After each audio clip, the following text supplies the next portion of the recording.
So you want to get started making electronic music? You've come to the right place. Let me go grab my coffee and I'll be right back. Electronic music production.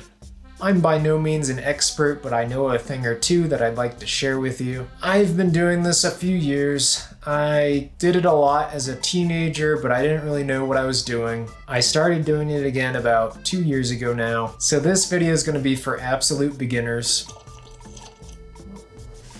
And yeah, we're going to talk about 3 things: gear, hard skills, and soft skills. Let's start out talking about gear. I know this is what everyone loves to talk about. I think only really 3 things are necessary: a computer, a DAW, and a MIDI keyboard. Okay, so as for your computer, this is going to be your most important part of your setup. Don't cheap out here because you'll probably regret it. What I was using for about 1.5 years when I returned to music production about 2 years ago, I was using this Asus VivoBook. Did a decent job, I'd say.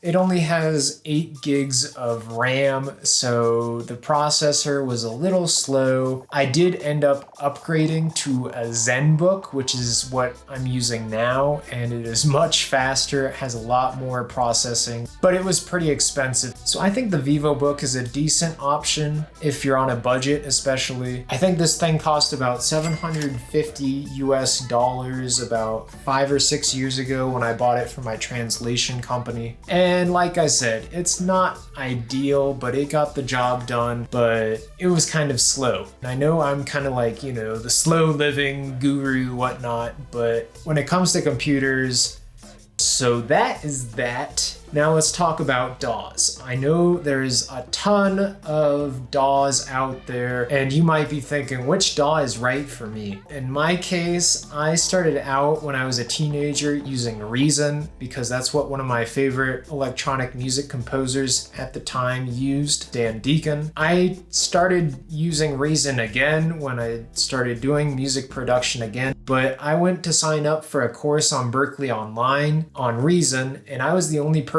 to sign up for the class. So I had to pivot to using Ableton, and I've actually been pretty satisfied with Ableton. It's very versatile, and I've actually come to realize that some of my favorite electronic music producers such as Deadmau5 and Skrillex use Ableton. So I don't think there's one right DAW. You kind of have to look at the peculiarities of each DAW and see what fits your own workflow. So yeah, don't stress out too much about your DAW. Just pick one and get really good at it. We talked about DAWs, now let's talk about our MIDI controller.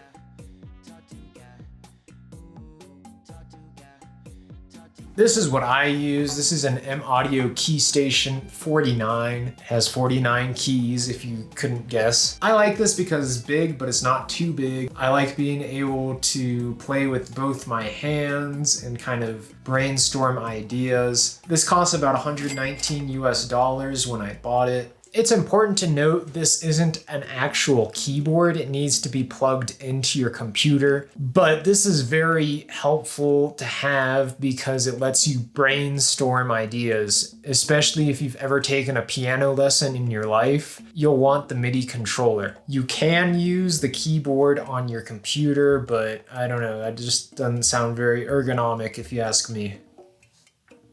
Let's talk about hard skills. This can be divided up into 2 camps, and that would be computer skills and music skills. And I don't think one is necessarily more important than the other. Obviously, for computer skills, you're gonna wanna know how to work a computer effectively and efficiently. Learning shortcuts is going to be really important for your speed. Another thing that really doesn't get talked about is file organization. If you're one of these people who can never find files, that's something you're gonna have to work on. Moving on to music skills, it would help if you knew how to play an instrument, but I wouldn't say that's necessary. I think some of the best music producers out there don't know how to play a musical instrument, and maybe that is actually advantageous. I don't know. I do come from a musical background as a drummer. You know, you may think that is a really helpful benefit, but there's still lots of gaps in my skill set. You just really need to know how music works on a deeper level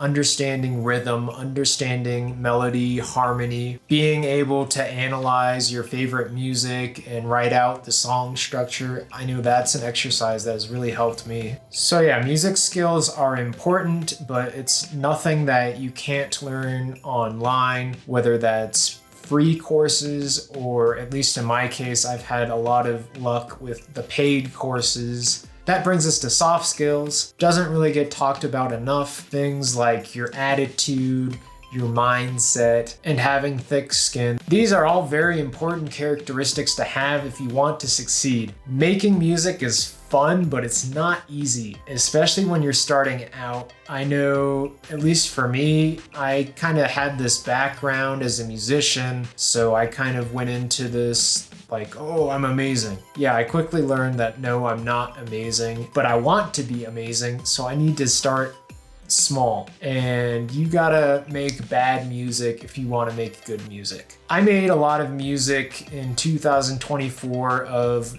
not the best quality, and as opposed to thinking of these as failures, I like to think of them as steps towards success, to quote Giannis Antetokounmpo. So in your own case, just know nothing's gonna happen overnight. You gotta keep at it, be patient, keep practicing, try new things. It's a slow process, but you'll get better day by day. That's all I have for today. Thanks so much for being here, and I have another video. We'll see you next time.